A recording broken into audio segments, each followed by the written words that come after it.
గత కొద్ది కాలంగా భారతీయ జనతా పార్టీ టీఆర్ఎస్ ఒకటే అంటే కొంతమంది నమ్మిరు, కొంతమంది నమ్మలే. కానీ ఇలా కరీంనగర్ కాబోయే మాజీ పార్లమెంటు సభ్యుడు బండి సంజయ్ గారు కాంగ్రెస్ ప్రభుత్వాన్ని బీఆర్ఎస్ కూలగొట్టబోతుంది అని చెప్తున్నాడంటే వీళ్ళిద్దరి మధ్యలో అవగాహన ఉంది. వాళ్ళ సమాచారం వీళ్ళకు, వీళ్ళ సమాచారం వాళ్ళకు తెలుస్తుంది అనేది మరొక్కసారి నిదర్శనమైంది. లేదా నాకు తెలిసి సంజయ్ గారు ఇంటర్మీడియటో 10థో మరి జ్యోతిష్య శాస్త్రం చదివినట్టు కూడా నాకు తెలియదు.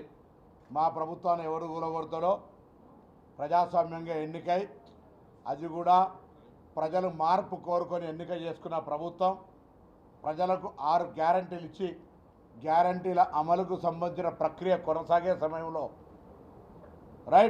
టీఆర్ఎస్ పార్టీ అసహనంగా వ్యవహరిస్తుండొచ్చు, టీఆర్ఎస్ పార్టీ లోపాలన్నీ బయటపెడుతున్నాం కావచ్చు, వాళ్ళకి ఆగ్రహం ఉండొచ్చు.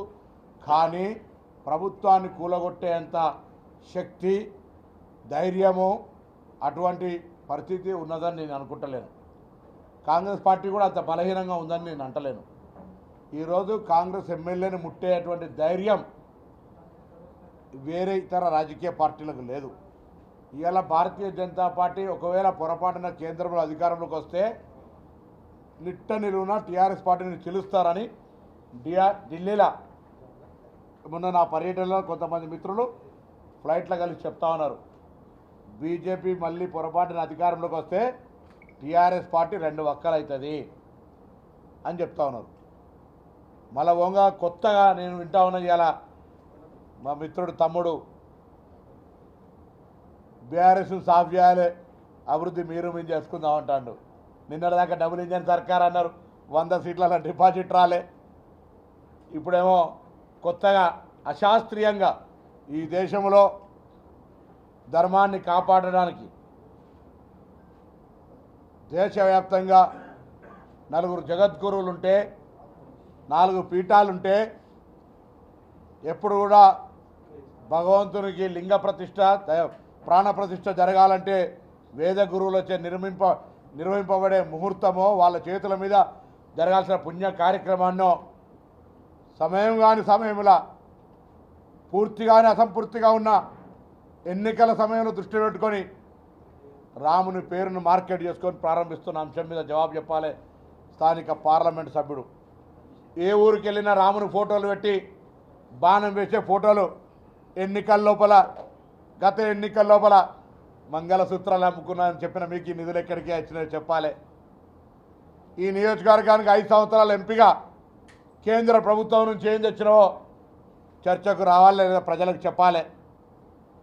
ప్రజలకు కనబడని మీరు మొన్న కుదురుపాక పోతే అక్కడ ఆ టెంపుల్ టూరిజం చేస్తామని, లేకపోతే హసన్పర్తి రైల్వేకి సంబంధించి అక్కడ ఉన్నటువంటి రెవెన్యూ వాళ్ళకి తెలియదు, 4 తెచ్చి భూమి కొలుస్తున్నట్టు.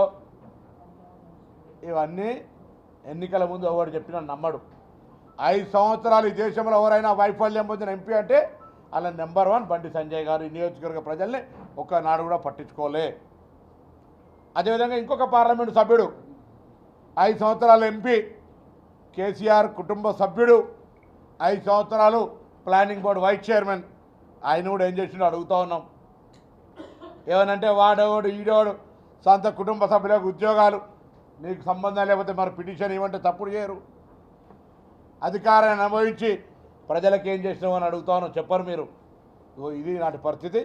తప్పకుండా నేను యావత్ కరీంనగర్ లోక్సభ నియోజకవర్గ ప్రజలను కోరుతా ఉన్నా, రాబోయేది ఒక పెద్ద దేశ భవిష్యత్తుకు నిర్దేశం చేయబోయే ఎన్నిక.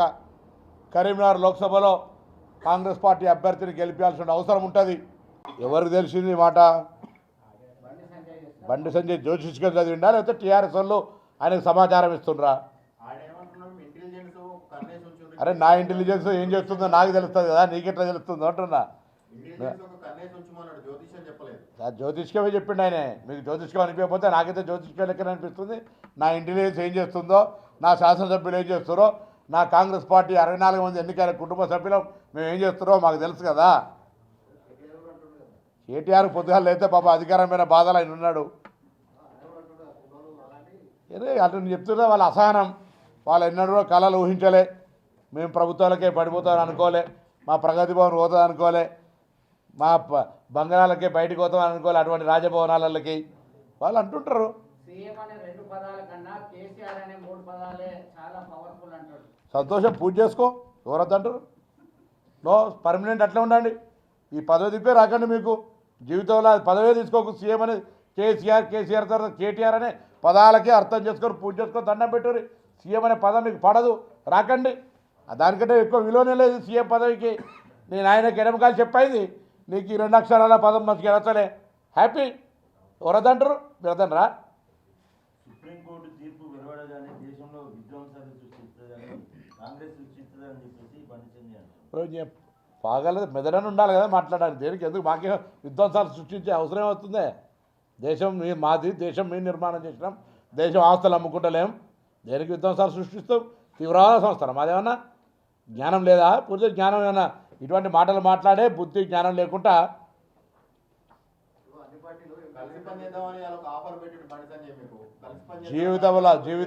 జీవితంలో అటువంటి ఆలోచన ఉండేది.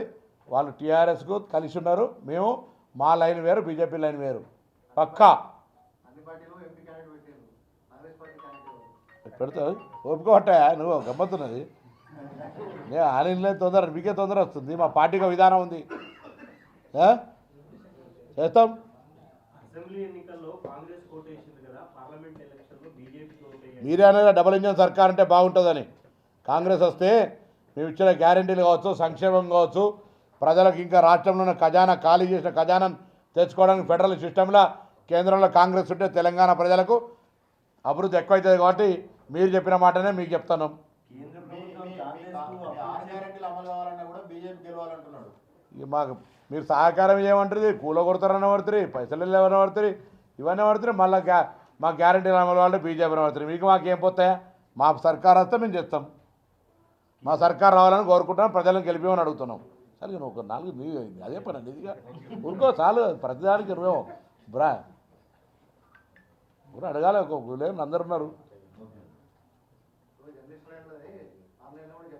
ప్రెస్ కాన్ఫరెన్స్ ఎందుకు ఇవాళ చర్చ జరిగినాక మళ్ళీ అది అడుగుతా. దాన్ని అడుగుతున్నావు, చెప్పు. మరి ఏం కావాలి చెప్పు.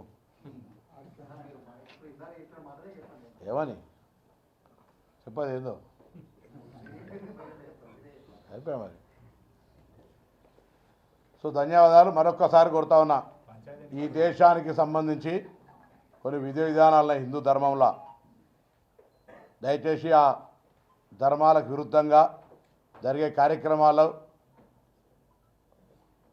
మార్కెటింగ్, ఎన్నికల్లో మార్కెటింగ్ చేసుకొని కటౌట్లు పెట్టుకునే సంస్కృతిని ఎవరు కూడా హర్షించరు. ఇది మాట్లాడితే వారు ఏదో హిందువుల వ్యతిరేకులు కాదు. పక్కా ప్రజలంతా అర్థం చేసుకొని ఆలోచన చేయండి. మనం ఢిల్లీకి రాదైనా, తల్లి కొడుకైనా ఎవరు ఏం పని చేయాలో ఆ పని చేయాలి. లింగ ప్రాణప్రతిష్ఠ ఎవరు చేస్తారు? ఆ దైవభక్తిని ప్రతి హిందువుకు తెలుసు. అది తెలియకుండా జంటగా లేనటువంటి వాళ్ళు,